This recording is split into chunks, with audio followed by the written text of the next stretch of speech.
Tapi dengan filosofi yang saya buat setelah berkomunikasi dengan tim psikolog adalah masalah ada 4 sebenarnya.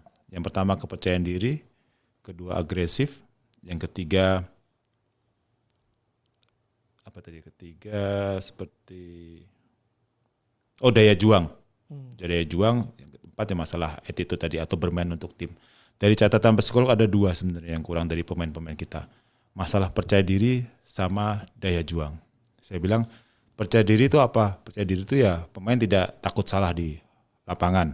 Pemain tidak berbuat sesuatu yang takut salah sehingga mengakibatkan dia berbuat salah di lapangan. Contoh, kita main bola, kita bisa salah kan. Iya. Tapi di saat pemain terkadang di dalam tuh berpikir, aduh kalau saya salah nih, saya dimarahin pelatih nih. Aduh kalau saya salah nih, bolanya kemasukan ini. Jadi hal-hal itu yang masih timbul di pemain. Kecemasan-kecemasan itu yang masih timbul di pemain sehingga pemain tidak bisa tampil maksimal di lapangan. Oke. Yang kedua masalah daya juang ini menjadi catatan saya sih. Daya juang ini menjadi di tim nasional senior sama di U16 apalagi. Saya sempat bicara kalau lu nggak mau capek, lu nggak usah jadi pemain bola saya bilang. Karena apa? Pemain tidak memaksa kalau gua main 2x45, ya 2x45 itu harus berikan yang secara intensitas yang tinggi. Tapi enggak, pemain akan berpikir, oh kalau saya capek ya saya jalan. Kalau saya udah kondisi udah oke, saya lari lagi. Oh ada bola, mau terima bola baru saya sprint. Kan harusnya nggak begitu. Ditabung itu gitu ya ditabung. Pemain menyimpan tenaganya bagaimana caranya bisa bermain selama 90 menit. Tapi yang selama coach ini sampaikan adalah pemain harus berjuang dulu sampai sebatas apa sih kemampuan dia.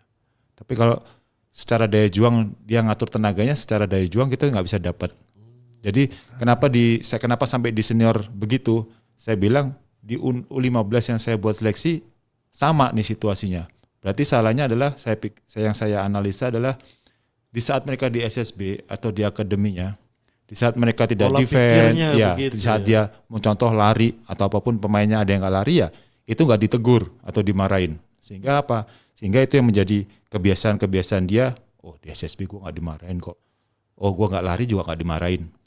Itu yang akhirnya menjadi pola dari mereka sehingga saat nanti di timnas 16, timnas senior itu masih ke bawah tuh. Daya juang menjadi hal yang cara pandang ya. Berarti cara pandangnya maksudnya pintar untuk simpan tenaga itu kayak gimana sih? Yeah. Itu tidak diajar di dasar ya gitu. Cara mengambil napas itu gimana sih gitu.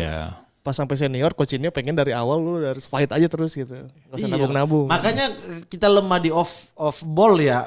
The ball itu kita sangat lemah karena ketika satu gelandang misalnya pegang bola tidak ada yang gerak. Ya. Oh itu jadi masalahnya justru dari dasarnya. Ya karena ya mereka karena gue capek nih, gue ngumpet dulu lah, gue nggak bisa minta bola dulu. Tapi sudah fit, gue lari lagi nih. Jadi dia mengatur nih kondisinya.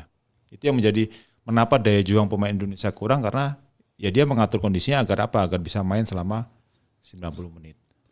Jadi levelnya sama di mentalitas di daya juang. Saya lihat kemarin kenapa di EPA saya tanya, EPA berapa menit kalian main? 2x35 Coach.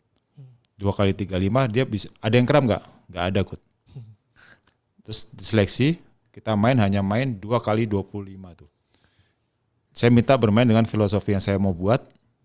Saat bertahan harus sama-sama, saat menyerang harus sama-sama. Dalam 25 menit itu banyak yang kram.